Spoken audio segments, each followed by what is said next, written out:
talk. Again, sorry for the interruption. My conversation with the girl ran a bit long, slightly exceeding the 1 second I scheduled for it. This is where events begin to outpace my awareness. The deeper into this dark pocket we explore, the more I will be forced to speculate. I rarely have cause to rely on probability, but luckily for you, my guesses are better than anybody's. I have always believed that a good storyteller should keep a comprehensive record of past events on hand. A scrapbook of personal significance, for instance, from which he may piece together current moments from past ones of a similar, if not identical nature. It's more efficient. It's also logical, since there is essentially nothing new in paradox space. Everything that can happen is either a visual or substantive reproduction of something that has already transpired on a timeline, offshoot or otherwise. And if I'm going to speculate on this duel, I might as well make use of earlier clippings. For the Slayer, this was round 1 against the Hero of Light. All I really need to do is flip it turnways, like so, and we have... Round 2. Strife.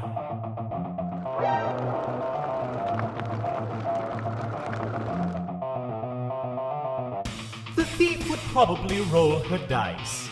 And just as probably, due to her impressive hoard of stolen fortune, she would have a 100% chance of rolling the most favorable result. Ordinarily, this result would be almost impossibly improbable. The odds of a roll would be 1 in 16,777,216, to be specific.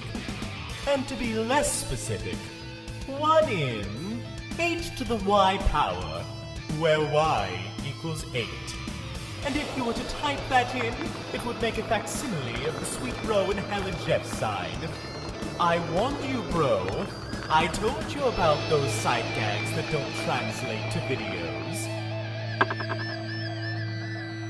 Ancestral Awakening.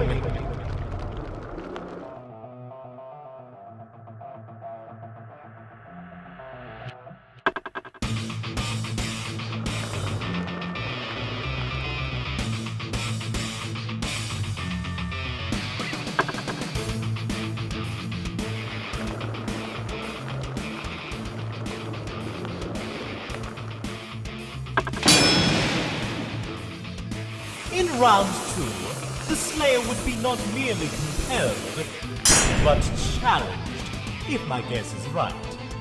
Challenged by one claiming godhood before reaping the prodigious spoils from striking down a formidable endgame foe. One with the guile of a cheater, the luck of a clover, the hubris of her mentor, and the drive known only to the pathologically competitive. I believe he'd be challenged, yes, but not outmatched. As one who shares the Slayer's source of power, my projection must give him the unambiguous advantage. But even so, while I continue to not be a gambling man, that didn't stop being a thing that was true or anything, I'm reasonably sure that if I was, I wouldn't bet against her.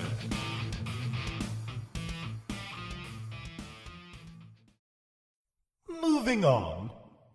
Let's pull back from this ever-narrowing dark pocket. All this uncertainty is wearing thinner than the only pair of pants in an immortal's wardrobe. I've never much enjoyed navigating the vortices of alternative possibility.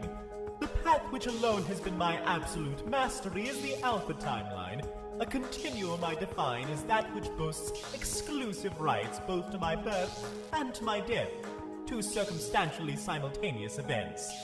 Any divergence from this path, to my knowing, will taper into blackness like rotting roots. But if I was a seer, such offshoots would be fully within my domain. And if I was a seer of mind in particular, synaptic causality would be my specialty. A seer of mind would have given you a more reliable account, perhaps.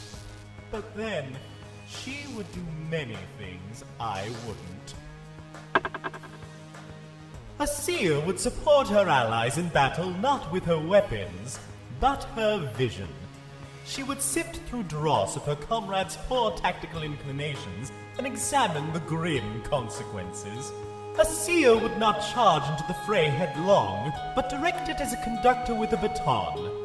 She would have the sight to eschew the obvious gambits and find the path to victory disguised cleverly as setback or even imminent defeat. She would behold the fortunes of friends and foes in totality and appraise the contrivance of luck itself. She would know its mines were not to be plundered, but simply explored and charted carefully. A true seer would know where luck is given, where it is absent, and most importantly, where it doesn't matter at all.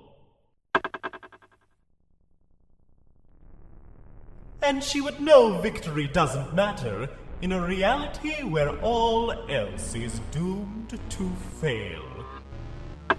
What sort of story would this be, with our knight and seer made to stay cadavers? Certainly not one the Alpha timeline would allow. And not one she'd allow, either.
Honk.